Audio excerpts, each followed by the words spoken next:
இந்த செய்தியை உங்களுக்காக வழங்குவது யூரோ குரூப் மலேசியா.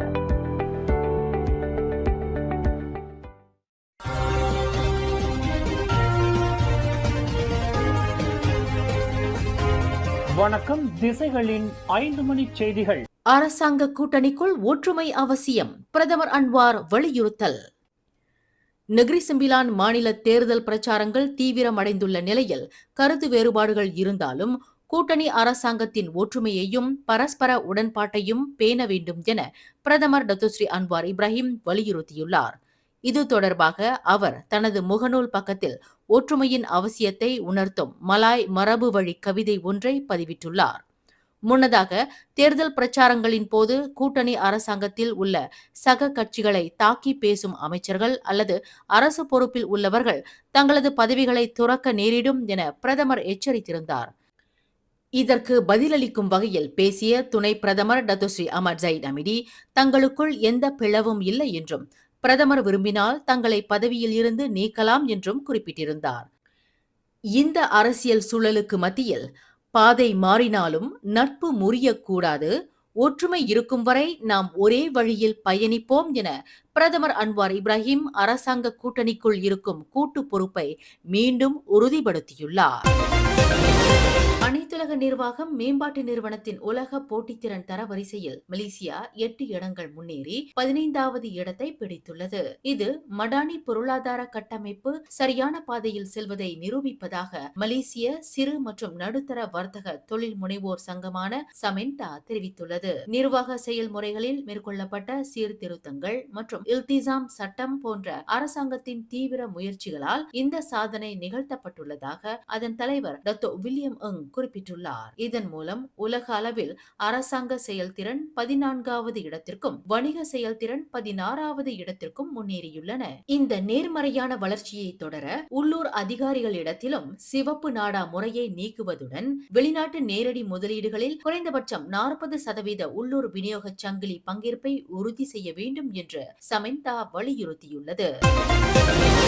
இந்தோனேசியாவின் வட சுமத்ரா பகுதியில் ஏற்பட்ட 5.7 ரிக்டர் அளவிலான நிலநடுக்கம் காரணமாக இன்று மதியம் ஷா அலாம் பகுதி அலுவலகங்களில் லேசான அதிர்வுகள் உணரப்பட்டுள்ளதாக பணியாளர்கள் சமூக வலைதளங்களில் பகிர்ந்துள்ளனர். மதியம் 12:18 மணியளவில் ஏற்பட்ட இந்த நிலநடுக்கம் புவி மேற்பரப்பில் இருந்து 10 கிலோமீட்டர் ஆழத்தில் நிகழ்ந்ததாக மலேசிய வானிலை ஆய்வு மையமான மேட் மலேசியா உறுதிப்படுத்தியுள்ளது. ஷா அலாம் செக்ஷன் 14, செக்ஷன் 13 மற்றும் செக்ஷன் 26 ஆகிய பகுதிகளில் பணிபுரிந்த பலரும் அலுவலக மேசைகள் அதிர்வதை உணர்ந்ததாக குறிப்பிட்டுள்ளனர். ஜிராம்பாடாங் சட்டமன்ற தொகுதி மக்களுக்கு, குறிப்பாக முதியவர்கள், பணி ஓய்வு பெற்றவர்கள் மற்றும் பெண்களுக்கு மாநில அரசின் திட்டங்கள் மட்டுமின்றி மத்திய அரசின் நலனுதவிகளையும் ஒருங்கிணைத்து வழங்க தாம் சிறப்பு திட்டத்தை கொண்டுள்ளதாக PKR சார்பில் பக்காத்தான் ஹராப்பான் வேட்பாளர் ஜி மணிவண்ணன் தெரிவித்துள்ளார். நெகிரி செம்பிலான் மாநில சட்டமன்ற தேர்தல் களம் சூடுபிடித்துள்ள நிலையில் ஜிராம்பாடாங் தொகுதியில் களம் காணும் மண்ணின் மைந்தரான ஜி மணிவண்ணன் இத்தொகுதிக்கான தனது மக்கள் நல பார்வையை முன்வைத்தார்.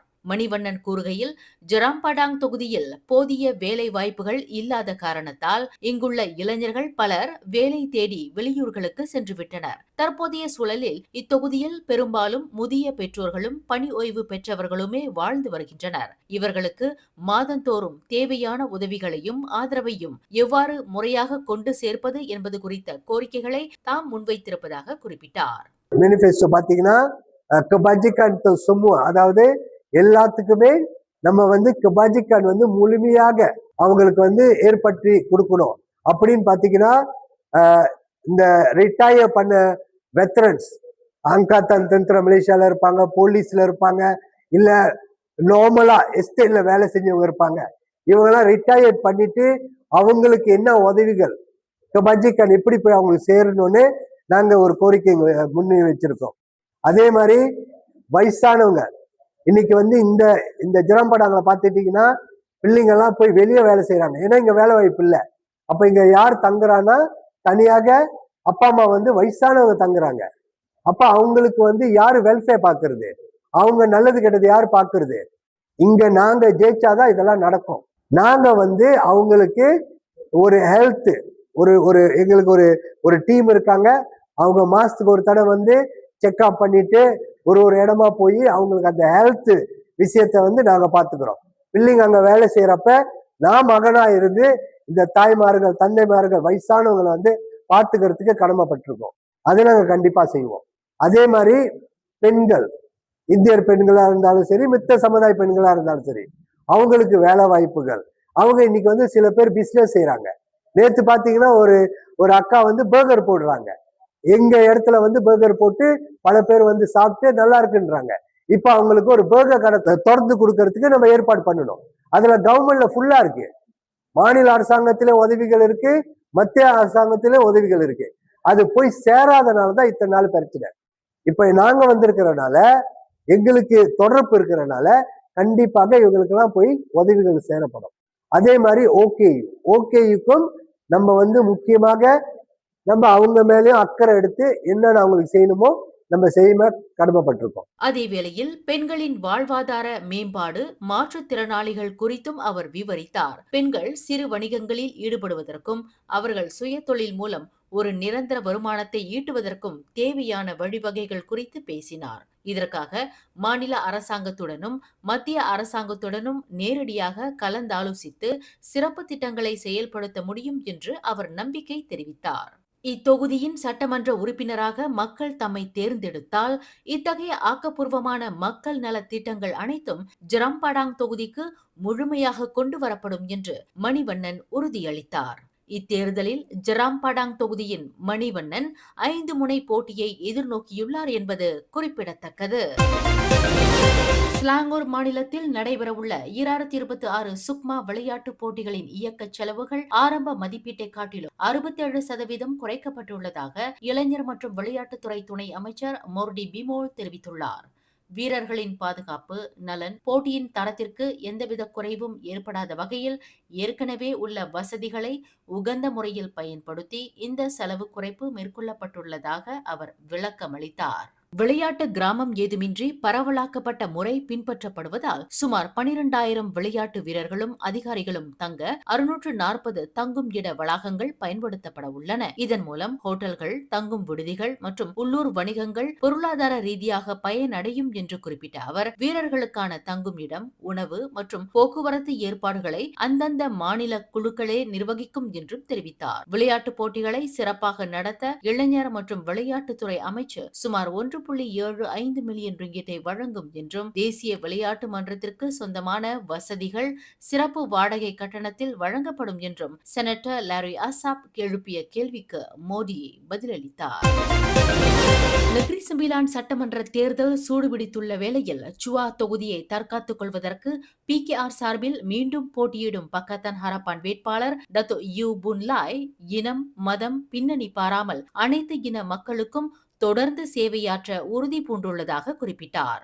தொகுதி சட்டமன்ற உறுப்பினராக இருந்த காலத்தில் அனைத்து இன மக்களுக்கும் சமமான அளவில் சேவையாற்றி இருப்பதை டத்தோ யூ புன் லாய் நினைவு கூர்ந்தார். குறிப்பாக சுவா தொகுதியில் இந்தியர்களின் சமூகவியல் நலன் சார்ந்த அம்சங்களுக்கு தாம் தொடர்ந்து முக்கியத்துவம் அளித்து வருவதாக குறிப்பிட்டார். இதில் தமிழ் பள்ளிகள் மற்றும் இந்து கோயில்கள் அடங்கும். சுவா தொகுதியில் உள்ள 2 தமிழ் பள்ளிகளான முகுந்தன் தமிழ் பள்ளி மற்றும் தனமேரா தமிழ் பள்ளி ஆகியவற்றுக்கு தாம் தொடர்ந்து கவனம் செலுத்தி தேவையான உதவிகளை நல்கி தரத்தை உயர்த்தி இருப்பதாக டத்தோ யூ புன் லாய் தெரிவித்தார். குறிப்பாக அடிக்கடி வெள்ள பிரச்சனையை எதிர்நோக்கி வந்த முகுந்தன் தமிழ் பள்ளிக்கு கால்வாய் முறை சீர்படுத்தப்பட்டதன் காரணமாக வெள்ள பிரச்சனைக்கு முடிவு காணப்பட்டது. அதே வேளையில் மிக மோசமான சூழ்நிலையில் இருந்த பள்ளிக்கு செல்லும் சாலை தார் சாலையாக செப்பனிடப்பட்டிருப்பதை திசைகளுக்கு அளித்த பேட்டியில் டத்தோ யூ புன் லாய் விவரித்தார். Seperti yang sedia manulah bagi masyarakat India di Chua ni, saya komited untuk terus memperkukuhkan sokongan kepada mereka, terutamanya kepada sekolah-sekolah Tamil di kawasan saya lah. Seperti yang saya telah lakukan dalam pergerakan ini, dan saya banyak berkomunikasi lah dengan sekolah. Saya di sini ada 2 buah sekolah Tamil, iaitu SJKT Mukunan, Bukit Pelando, dan satu lagi SJKT Lalang Tanah Merah. So kedua ni memang selalu ada komunikasi yang baik dengan saya, dan terutama Mukunan lah. Sebelum ni selalu ada berlaku banjir di sekolah, lapangan sekolah sebab sistem perpadutan, dan saya telah gunakan peruntukan P56 saya untuk buat baiki semula, naik taraf semula sistem perpadutan dan telah menyelesaikan masalah mereka. Dan baru-baru ini baru saya buat mengurap semula jalan ataupun jalan akses ke sekolah. Sebelum ni agak teruk lah. So sekarang dah ada satu akses yang baru dan cantik untuk masuk sekolah. So saya janjilah akan terus perkukuhkan apa yang telah saya buat dan saya akan terus menyokong terutamanya pendidikan dan juga tempat-tempat ibadat kuil juga. பள்ளி நிர்வாகங்களுடன் நல்லதொரு தொடர்பை அளித்து அவர்களுக்கு ஆதரவாக இருந்து வரும் தாம் தொகுதிகளில் உள்ள இந்தியர்களின் நலன் தொடர்ந்து பேணப்படும் என்பதை இதன் வாயிலாக உறுதி கூறுவதாக டத்தோ யூ புன்லாய் தெரிவித்தார்.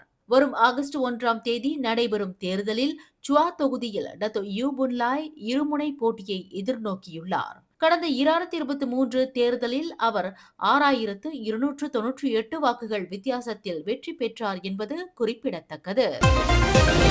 பேரா பத்துகஜா வட்டாரத்தில் அரசு மற்றும் தனியார் நிலங்களில் பல தசாப்தங்களாக அமைந்துள்ள 5 இந்து ஆலயங்களின் நில பிரச்சினைக்கு பேரா மாநில அரசு 3 ஏக்கர் மாற்று நில ஒதுக்கீட்டுடன் வரலாற்று சிறப்புமிக்க நிரந்தர தீர்வை எட்டியுள்ளது.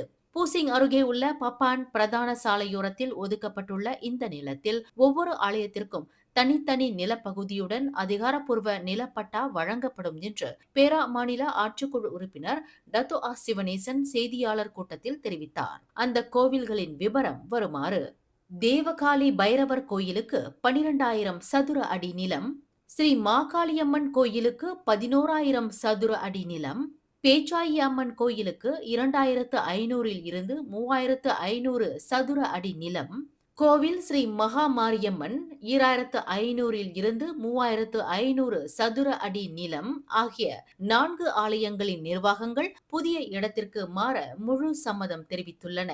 இதன் மூலம் இந்த ஆலயங்கள் எதிர்காலத்தில் 100 ஆண்டுகளுக்கும் மேலாக எவ்வித அச்சமும் இன்றி சட்டப்பூர்வமாக இயங்கும் நிலை உருவாக்கியுள்ளது. அனைத்து ஆலயங்களும் ஒரே வளாகத்தில் அமைவதால் திருவிழாக்கள் மற்றும் ஊர்வலங்களை இனி பாதுகாப்பாக நடத்த முடியும் என்று டத்தோ சிவனேசன் விளக்கினார். இன்று பத்துகாஜா வட்டாரத்தை சேர்ந்த ஒரு 5 ஆலயங்களோட பிரச்சனையை நில அதிகாரிகளை வைத்து ஒரு தீர்வு கூட்டம் ஒன்று போட்டோம்.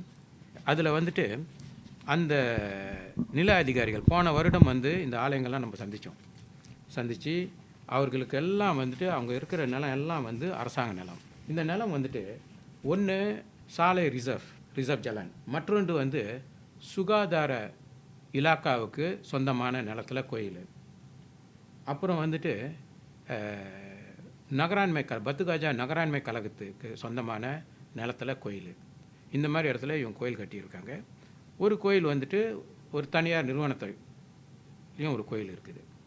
ஸோ இந்த கோயில் அனைத்தையும் இந்த 5 கோயிலை ஒருங்கிணைத்து ஒரே இடத்துல கொண்டு போய் வச்சு அரசாங்க நிலத்தில் அங்கே அவங்க அவங்களுக்கு பட்டாவும் போட்டு கொடுத்து நிரந்தரமான தீர்வு இதுக்கு முற்றுப்புள்ளி வைக்கணும் அப்படின்னு சொல்லி கடந்த ஆண்டில் எடுத்த முடிவு தான். இது வரைக்கும் பத்துகாஜா நில அலுவலகம் அந்த நிலத்தை தேடி கண்டுபிடிச்சி இவங்க இருக்கிற இடத்துல, இப்போ கோயில் இருக்கிற இடத்துலேருந்து கொஞ்சம் அருகாமையில் தான் இருக்குது இதுதான் அந்த புது இடம். இதில் இங்கே ஒரு கோயில், இந்த நிலம் ஒரு கோயிலுக்கு, இது ஒவ்வொரு கோயிலுக்கு 5 கோயில்.